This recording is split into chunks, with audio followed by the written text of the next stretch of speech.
Hello, hope you're doing well, and welcome to today's video, which is kind of a blast from the past that was made for the present. To put it in less convoluted terms, today I wanted to share the process behind a couple of artworks that I drew last year that I've never actually gotten the chance to share online until now. Specifically, the two pieces that I was lucky enough to get to draw as part of the official Sanders Sides calendar for 2022. Before I started working on the project last year, Thomas and my good buddy Bree, who organised it all, were kind enough to give me the go-ahead to record my drawing process so that I could eventually turn it into a speed paint sometime after the calendar's official release. And evidently, sometime is finally now time. I'm very excited to finally get to sit down and talk about these anyway, so make sure you're settled in all comfy and cozy, and let's get started.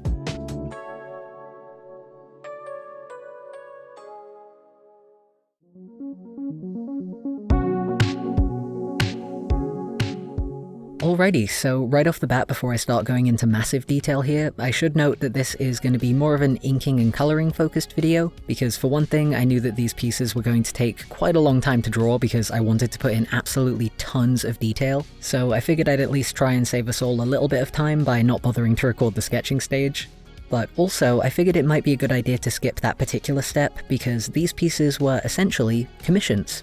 And the nature of commissions, at least in the capacity that I'm used to working on them myself, is that oftentimes you'll end up drawing like a bunch of potential sketches and compositions and poses and stuff, and then you'll spend quite a bit of time sending them off for review and getting feedback and then going in and cleaning them up and sending them for review again and, you know, rinse and repeat until eventually they actually get the go-ahead to be finalized. So basically I didn't want to end up with a bunch of footage of sketches that didn't actually make the cut or that weren't, like, relevant to whatever this final piece may end up being.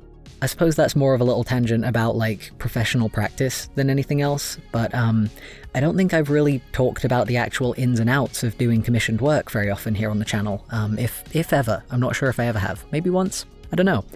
But yeah, hopefully that's a fun and interesting little bit of insight into the creative process for hire, I suppose.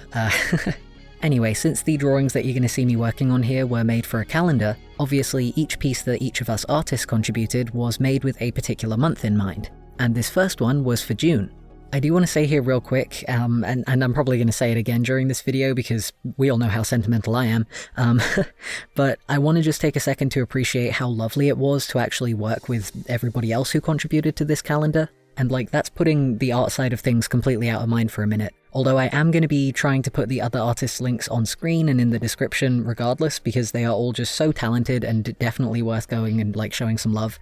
But yeah, the vibes were just immaculate, and even though we figured out who was going to work on each month by just having everybody pick their favorite month, so everybody ended up working on the thing that they most wanted to draw anyway, I still felt really grateful that I was able to work on the 2 months that I really, really wanted to do. And I didn't feel like I was stepping on anybody's toes or like taking somebody else's favorite, which is like a constant worry if you're working on a group project when you have social anxiety. So yeah, it was just a nice, very amicable workplace. But anyway, the reason that I really, really wanted to draw something for June in particular is because in the majority of places at least, it is Pride Month. So, oh, and actually, by the way, if you're this far into the video or just here on my channel in general, because I've definitely drawn it enough times by now, you're probably already aware of what Sanders Sides is, but just in case you're not familiar, it is an ongoing web series kind of thing by Thomas Sanders, and it is the show that all of the characters that you can see me drawing here are originally from. But yeah, when it came to working out what we were all going to be drawing for our respective months anyway, I remember a good bit of like group brainstorming and bouncing ideas around and like writing down words and notes about what kind of things reminded us of each one, and just kind of seeing what might spark the most fun idea from there. I think we did originally consider a couple of other options of stuff that might be good for a June artwork, but in the end we were just like, who are we kidding? We know it's got to be gay. So I figured if I was going to be drawing a Pride Month inspired artwork of some of my favourite characters like this, I was going to make sure to give it the most colourful, confetti-covered rainbow energy that I possibly could. Personally, I'm lucky enough to have grown up in a city that just goes all out during Pride season, so I remember really wanting to draw from that personal experience while I was working on this one, so that I could hopefully end up with a finished picture that gave the same kind of larger-than-life, joyful kind of vibes as the Pride parades that happen here in my hometown. And as any seasoned Pride Parade veterans will already be aware, one of the first steps towards having a fabulous time at any loud and proud Pride event is picking a suitably colourful outfit. Because really, if you're not going to dress like Elton John when you're in attendance at a Pride Parade, then when are you ever? You gotta seize your moments, you know? As I mentioned before, these are obviously all characters from Sanders' sides, and again, if you're also a fan of the show, then you'll already know this, but one of the fun things about all of them is that each character is very strongly associated with their own colour scheme. Almost every colour of the rainbow, in fact, which is fortunate because the composition that I had in mind for this one, almost right from the get-go, was to have all 6 of these characters lined up in rainbow order from red to purple, against a rainbow background, surrounded by rainbow balloons and confetti, and all representing their signature colour while jumping in the air like a freeze frame right out of an 80s movie. So yeah, I know I said as much at the beginning, but I really did commit to a bonkers amount of detail with these ones, and I can't say that I regret it, but it was a lot. One of the first steps I took towards putting that whole concept onto a canvas anyway was roughing out some of the potential outfits for all of these lads that would really show off their signature colour and sort of fit with the overall very queer theme that we've got going on here. In order to make the process a bit easier for myself, I ended up making a set of like blank chibi bases that I could use as a template not only for this month, but also for the costumes of the next month that I worked on as well, which we're going to get to in a bit.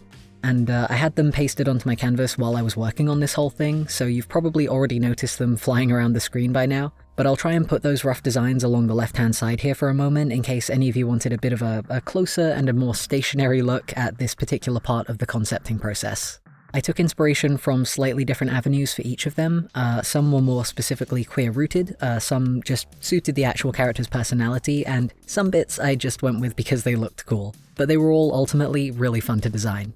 For Virgil, the purple guy at the front, I took inspiration from like emo, kind of rave-adjacent fashion, which is probably pretty obvious looking at the fishnets and the ripped jeans. And that was mostly because it, for one thing, suits his angsty kind of character type, but it also reminded me of the pop-punk emo music nights that myself and my mates used to go to at our local gay club, so if nothing else, that was certainly an extra layer of fun for me to think about while I was sketching this one at least. Also, it ended up looking more like a skirt in the final piece here because of the angle, but he's actually wearing like a pleated half skirt or a kilt kind of thing over his jeans here. No particular reason for that, other than I've seen them around a couple times and they always look really cool, so I kind of just threw that in there to give the outfit a little bit of extra spice. For Logan, the smarty pants, I ended up just going with like a nice suit in his signature dark blue. But I did try to give it as much of a party-going vibe as it seemed a straight-laced but not straight-oriented kind of fella like him might think appropriate, by adding a little bracelet and leaving the jacket undone, and even flashing a little bit of ankle, scandalous as that may be. But yeah, not the fanciest fit by far, but I always love seeing how tiny changes like those can really add more flavour and like personality to what would otherwise be just a fairly ordinary outfit. For Patton, I wanted to do something that would work with his pale blue colour palette while still incorporating elements that would give him the same dadly energy as his regular outfit. So he ended up rocking double denim with the shirt tucked in, because that seemed appropriately barbecuey, to me at least. A personal habit of mine whenever I draw Patton is that I always end up giving him these little friendship bracelets in the colours of all of the other lads, so I definitely made sure to include those. But I also gave him this little set of like paw print lapel pins, since the jacket on his shoulders here is replacing his usual cat cardigan. For Remus, who is a character that I honestly haven't drawn enough of, he's very, very fun. But for the man with the mace, I just had to go with the spiky punk jacket and platform boots combo. It's giving anarchy, it's giving neon, it's giving aerobics instructor or something with the shorts. It's camp, it's chaotic, and all of that seemed very Remus appropriate, so this was maybe one of my favourites out of this entire set of outfits, both to design and to actually draw for the finished piece. Yeah, I don't know what else to say for this one, but I do really love how those boots turned out. Now, for Janice, this one, I can't even pretend to not want to pick a favourite here, because this outfit was categorically my favourite out of this batch. I don't know if you'll have seen Thomas's like skirt photo shoots that he's been doing as like bonus content for each of the Sondersides characters, but Janice's one gave so much like Lady Dimitresque, Cruella de Vil kind of energy, and I think it was also his first time wearing heels if I remember correctly, so I really wanted to give Janice in particular something glam, something very drag-inspired, and definitely something with a stiletto. So yeah, he ended up with this very glittery shirt. He's rocking the big sun hat from that photo shoot I mentioned, as well as the heels. We've also got the snake scale pattern wrapping around the legs, which is actually just another thing that I tend to add whenever I draw Janice anyway. But of course, in true drag fashion, I did also make sure to add a very flamboyant fan and a feather boa. So yeah, if Ramus's look was giving gay anarchist, then I think Janice's is giving like globe-trotting aunt, and yeah, I kinda love that. Good for him. But from one queen to another anyway, Roman also ended up with a very visibly queer costume here. It's probably rather obvious looking at it, but I gave him an outfit that was heavily inspired by an iconic Freddie Mercury look. I kind of just shifted the color around to more of a Roman-appropriate red. But yeah, you always end up seeing, like, again, drag acts or impersonators or otherwise, but there'll always be at a Pride Parade some kind of tribute act for, like, legendary queer performers, and yeah, that just seemed like a very appropriate costume choice for the ultimate theatre kid Roman here, so... Ugh, anyway, this has mostly turned into me just kind of rattling on about costume design, but it is one of my favourite things to do, so hopefully you guys don't mind. But really quickly, on the more compositional side of things, I did try to make sure that each character had a pose and an expression that matched their personality, whether it be sly or shouty or reserved. But I did also make sure to have it so that even the most angstiest of characters would have a smile on their face, because this is most definitely a season and a celebration that should spark a bit of joy. And finally, on the technical side of things, I did also use a bunch of custom brushes for effects and tiny details like the balloons and the confetti and the sparkles. Slapping a bit of Gaussian blur onto some of the balloons really helped to give everything a bit more of a sense of depth as well. I would definitely recommend doing that as like a quick trick if you're ever working on a really packed scene like this. Yeah, it can just be really helpful for kind of differentiating everything, just a little bit. Altogether, this piece took about 5 or 6 hours because there were just so many characters and so many details, but thankfully the other page that I worked on only took twice as long as this one. Now, evidently there is quite a lot of footage for this next page, so I'm not entirely sure of where to begin, but I guess a good place to start would be to tell you that the second artwork that I got to make for this calendar was for the October page, and it was also easily one of the most detailed pieces that I've worked on for quite some time. Not only because of the amount of characters involved, but also just because I wanted to put a bunch of effort into the background and the sort of extra flair on this one to kind of really turn it into a proper full-on scene, and I think it's safe to say that I followed through on that ambition.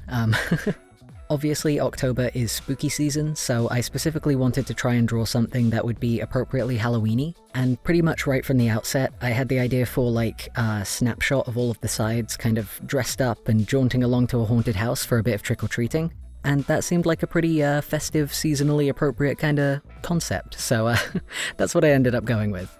I played around with a bunch of different options and angles for the composition before finally settling on this one, but let me tell you, even though I was using a photo bashing method to try and translate what I was imagining into an actual coherent layout, it still took forever to get all of these different elements arranged into like an appealing rough composition so that I could actually start drawing it. I really need to work on backgrounds more often because I don't think they should be so challenging by now, but this was a challenge.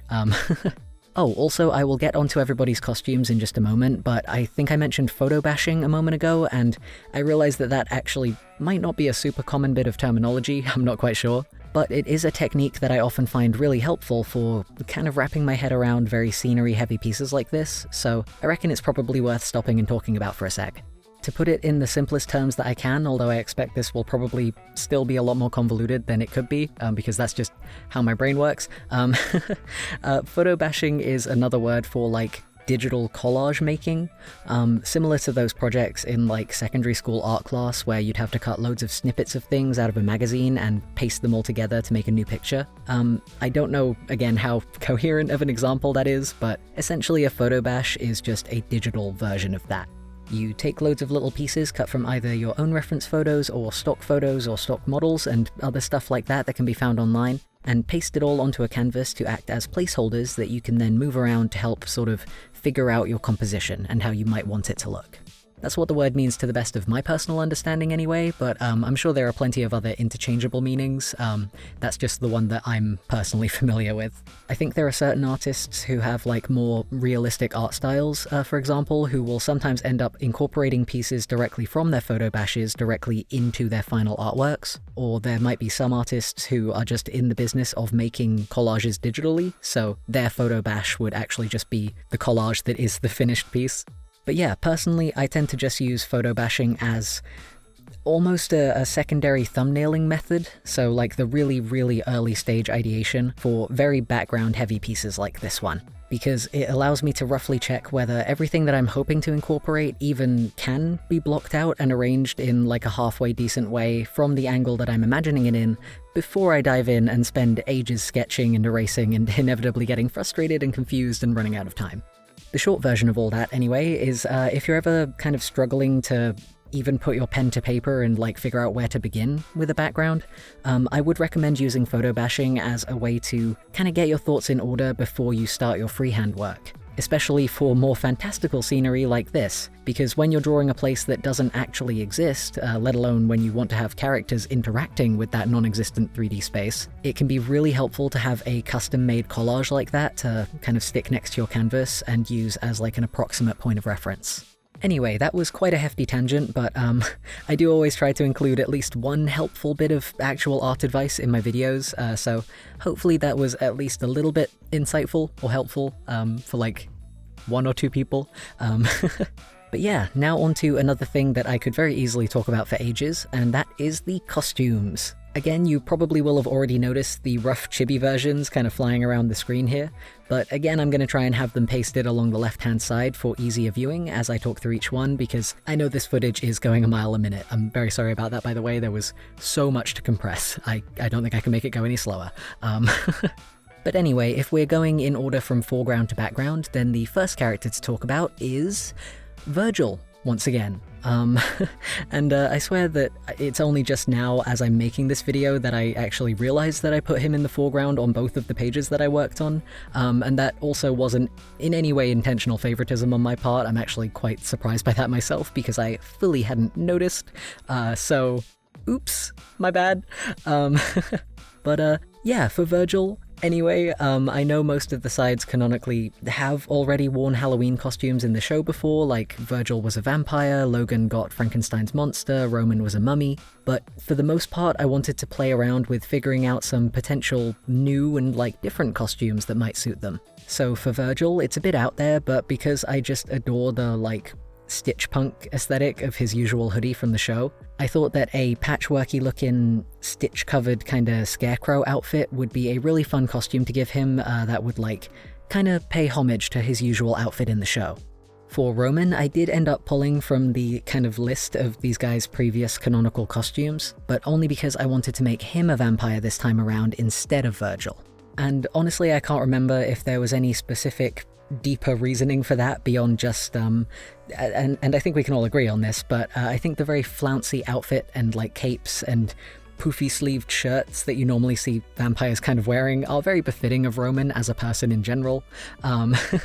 Roman's costume here was also the one that I used the most custom brushes for to really nail the frills and the laces and all of those tiny little details. I ended up downloading so many custom brushes and like stuff like that just for working on this particular artwork, for like the candy and the leaves and the foliage and everything like that. But yeah, they also come in really handy for saving time on costume details as well. Next up, Logan ended up as a witch flying around on a broom. And that was down to a couple of reasons. For one thing, mostly, the ground was getting real crowded with all of these lads walking around, and I needed to find a way to fill some empty space at the top of the canvas. But also, Logan strikes me as the kind of fella who, if placed into a spooky setting such as this, would be a great potion maker, since that's like chemistry and science adjacent, right? So I tried to make him look like part witch, part scientist. He's got the pointy hat, but he's also got a lab coat. He's got the cauldron, but he's also got safety goggles. It's a bit of a genre mix-up, but I'm a massive fan of that kind of thing, so I quite enjoyed putting his outfit together. Patton, meanwhile, is the only one of these guys who ended up with pretty much the same costume concept as what he's already worn in the actual show. Although I did try to at least make him look a bit more traditionally werewolfy with the fuzzy elements like the boots and the claws and the hood, as well as the plaid shirt and the ripped up sort of trousers. I don't even know if they're jeans. Chinos? What do dads wear? I don't know. This detail isn't very monstrous as well, but I did also give him a little bum bag, because even when he's in monster mode, again, Patton's got to represent that dad energy. He's probably got like a bottle of water and a flapjack in there, or potentially just more sugar. We may never know. Now, originally I was going to draw Remus as a clown, but honestly that just kind of ended up looking a bit too similar to his normal costume to really feel like a costume. But then, while I was trying to think of what else he could possibly be dressed as, I was chatting with Bree, and we ended up bouncing ideas around like, oh, it might be funny if he was stealing candy from Janice, and then being like, oh, how would he do that though? And then maybe a fishing rod? And then that gave us a complete light bulb moment because we were just like, oh yeah, who uses a fishing rod? Pirates, obviously. They're known for fishing, predominantly. Remus ended up getting a pirate costume is what I'm trying to say, and, you know, between the mustache and the eye patch and the general madcap energy, I think he pulls it off pretty well. Lastly, since Janice is mostly hidden behind his candy stand here, I didn't really know what to do for him costume-wise for a while, since my first take would have been giving him a snake tail of some kind, but obviously you wouldn't actually see it. But then I figured because both myself and plenty of other Sondersides fans tend to draw him with those like floaty arms going on, that he might be fun to depict as just some kind of ghosty guy. Altogether, Janice's costume ended up being the most simple. It's just a black cloak with yellow patches for that snake scale pattern that I tend to draw him with. But the real fun of his design came in the form of drawing all of those ghostly yellow arms shifting and snaking around the place like something straight out of Soul Eater. I also decided to give all of the boys a personalized jack-o'-lantern, or like trick-or-treating bucket, or whatever you might call them. So they're all holding one that matches their signature color, and each pumpkin has a different expression to also match whoever it belongs to. One of the most fun parts of this artwork was getting to incorporate a bunch of silly little details like that, and the other was getting to draw a piece that had so much character interaction going on. I've always been of the mind that the best way to depict a character's personality is to show how they interact with other characters. So any chance to do that and like draw something that does show off that kind of personality and chemistry is just something that I always have so much fun doing. After the characters anyway came the rather long job of coloring the background and making sure that everything, each and every tiny detail that I decided to put into this piece, was shaded and highlighted correctly, and that all of the foreground and background elements had the right amount of contrast so that the different planes of the picture would stay distinguished from each other. Again, I definitely didn't give myself an easy task with this one, but there was something very calming about filling in all of those little details, and each little bit that got done really made it feel like this would be a piece that people could hopefully look at multiple times and still spot something new each time, which is really nice to think about, and I do certainly hope that that's the case. If any of you watching at home right now did manage to grab a copy of this calendar for yourselves, then it would be really nice to hear which pages are your favorites, or if there were any other tiny details that you maybe picked up on that just made you smile. And I'm not specifically talking about like any of the stuff that I worked on for it. More than anything, it would just be really nice to kind of gush about how great the artwork made by everybody else on the calendar team was, because man, the pages that got put together for like every single month of this thing were just absolutely stunning. And personally, again, I could talk about that for a very long time. That said, I think I've rambled quite enough for one day. I can feel my throat going, so before you do dash down to the comments section, it seems like this footage is just about done with anyway, so how about we go ahead and take a closer look at the fully finished artworks.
And that is this video just about wrapped up.